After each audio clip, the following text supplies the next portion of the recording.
G'day, Brett here, and welcome to Reliance Australia. When we first moved into our house, we had a courtyard on the back of the garage carport area, and we thought that was a perfect place to extend out, make a bigger garage area, garage space, by extending out along the same line as the current garage and right out to the end of the house. So we had to take that fence down that was surrounding the courtyard. We had to take some plants out, and then we joined the new garage section straight onto this back wall of the house. So let's go get into it and have a look at how it turned out.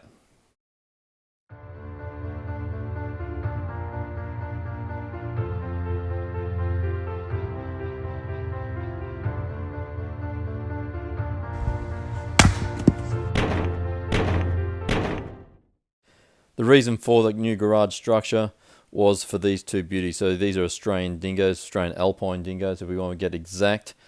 Under our state laws, we have to have an enclosure under our permit, so they are still considered wildlife, and under wildlife you need a permit for them, and that enclosure has to be escape proof, which is why we decided to build a shed structure out of steel, the concrete slab, steel walls, steel posts, so they can't chew their way or dig their way out. So you can see here that the framework's going up. So we started off by clearing out the space that was there, pulling down the fences, taking out the bush, and we had an excavator come in, do some earthworks, and put a slab in. And then after a few weeks, after that slab had, I guess, essentially dried or matured or aged, we then started putting the framework up. And the difference between just putting, essentially what was just a shed or a carport, was that I was thinking long term with this project. So once the dingoes go, what will we use that space for? Because it is actually attached to the house, so there's a little bit more involved in the permit and the design of it. And so this is actually now structurally strong as part of the house. So at any stage down the track, we can convert this into a room on the house without having to go through and changing any other council permits. So it was built a little bit with a little bit more structural strength in it for that particular reason. So it really comes back to those three reasons that in a previous video I talk about, which is understanding why you want it in the first place, the positioning of it, and then the quality of finish that you want to get. Now clearly for us, the specific purpose was an enclosure for the dingoes, because it has to be a certain size, and this meets that. Actually, this exceeds that, which I think is important, because the minimum size is really just the minimum, and they don't have a lot of space to move around. And dingoes do like to move, like we do get them out every day. Like I know the enclosure looks very sterile, but we do get them out for long walks every day. And so this structure had to be super strong. We do get strong winds down in our area as well, so that's another consideration that we had to take into account. But interestingly enough, this was a custom job. Like I couldn't go to a shed place. Like when you see the shed video, if you go back and watch that, I went to a shed place.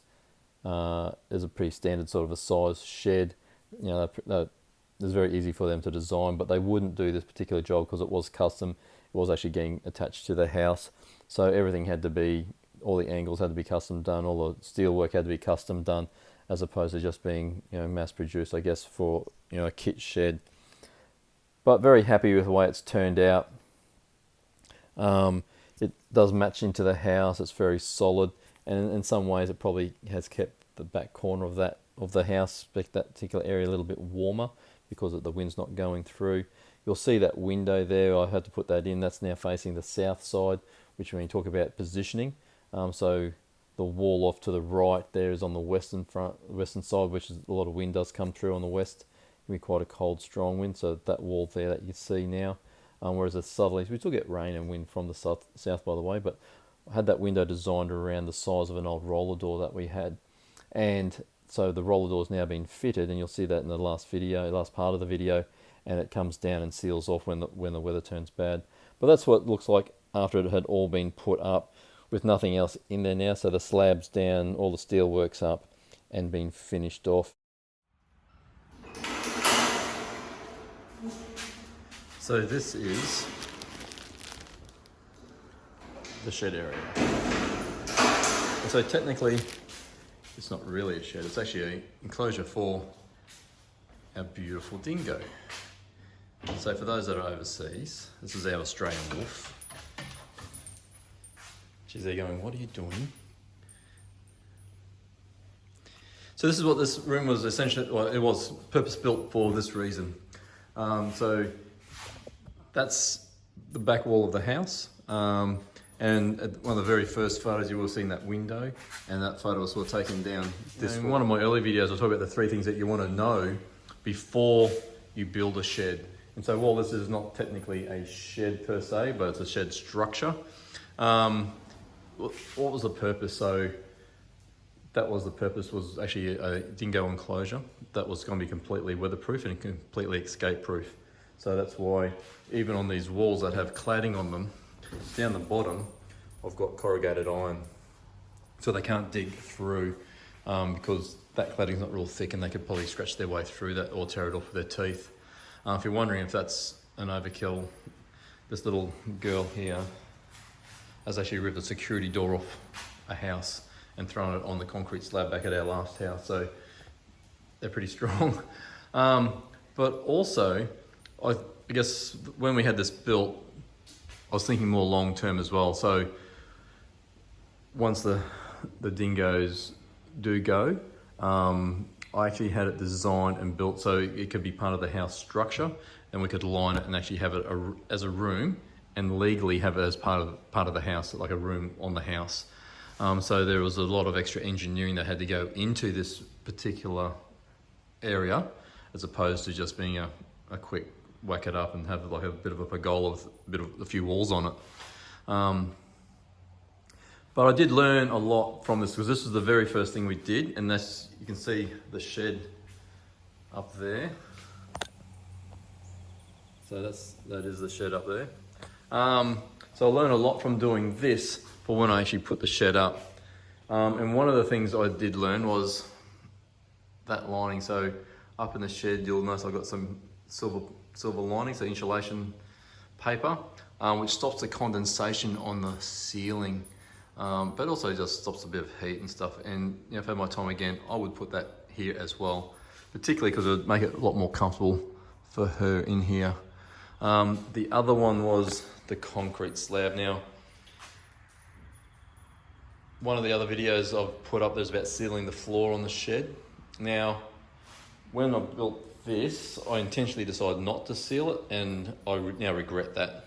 I completely regret that. If I ever did another slab again, it would always get sealed. Pretty much because it just soaks in, especially because we've had 2 dingoes in here. You'll know from a previous video a couple of weeks ago that a little boy passed away a few weeks ago.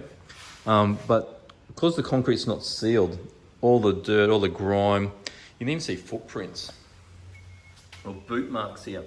Now that was those boot marks are from when the slab was first done. The other thing that I learnt was, you can see here on the concrete, it is chipped. So that is actually broken away. You can see the quality of that concrete. So when we had the shed done, I actually got concrete from a different place. And interestingly enough, the concreter who came and did that slab suggested we use a different place, because it wasn't the same guy. I actually used a guy from a different town to do the shed. And he just said, look, I'm going to get concrete from a different area. And so, let's be honest, a concrete slab should not be doing that. So that tells me about the quality of the cement and the concrete. Because there's nothing that's been dropped on that or chipped on it. And to be honest, dogs should not be able to dig concrete out. Maybe I'm delusional, but don't think so. So look, this is it. You can see that I've put an old roller door. So I had that roller door from another area, and I had this area here designed and built for the size of that roller door. So in bad weather, especially when it comes from the south, we can close that all the way down to the ground and stops this area getting wet and cold for them. But overall, I'm pretty happy. You can see some apparatus, because dingoes aren't like dogs. Dingoes are a different species to dogs. I know they look like dogs, but they are a different species. Just like the wolf is a different species, and the coyote is a different species. And they behave more like cats, so they like to climb and they'll get up in the highest point possible. And you can see this is where she generally sleeps during the day, and then during the night time, she hops into her little wine barrel, which is great because it's a solid, wine barrels are as solid as a rock.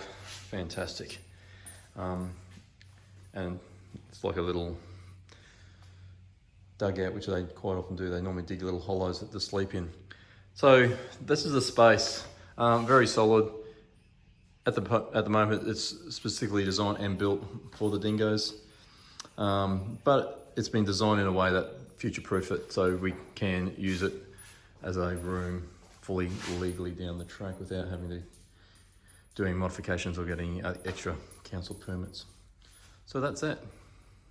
So another job has been done. Look, there's still some stuff in here that I'd like to do, but it's not to do with the actual shed itself anymore. It's about just making it more interactive for the dingoes, or the dingo. So they got a bit more stuff to do, keep them entertained while they're in here. But as far as the shed itself goes, I've been quite happy with it. There's a little bit of stuff I probably need to do up on the roof because this wall can sometimes leak water down through, but I think that's actually more to do with the gutter that's on the house as opposed to the roofing that's been put on here. But that's it. So as I said with the shed, just be very clear about what you want it to use your shed for. And I guess those three things: positioning. So for us, this was a nice open area that we just had to get a bit of earthworks done. We also had to move some gas pipes as well. But that wasn't a major drama before we put the slab in. And so location, this is where we wanted it. And you'll notice that there's no windows on that side because that's the west side and a lot of wind can come through there as she climbs up. This is the southern side, but that's because that's probably less of a challenge with wind for us as a general rule. We still get some pretty strong winds from the south, but that's why we've got the roller door, so we can close it down, lock it up and keep them all enclosed when we need to. And the other one's quality of finish, which is why at the start I didn't put the sheeting on the top and I didn't seal the floor. But as I said, totally regret not doing both of those, and it's a lesson I learnt and applied it to the shed up the top paddock. So if you enjoyed that, please give us a big thumbs up and share it with your friends. Until next time, I'll see you then.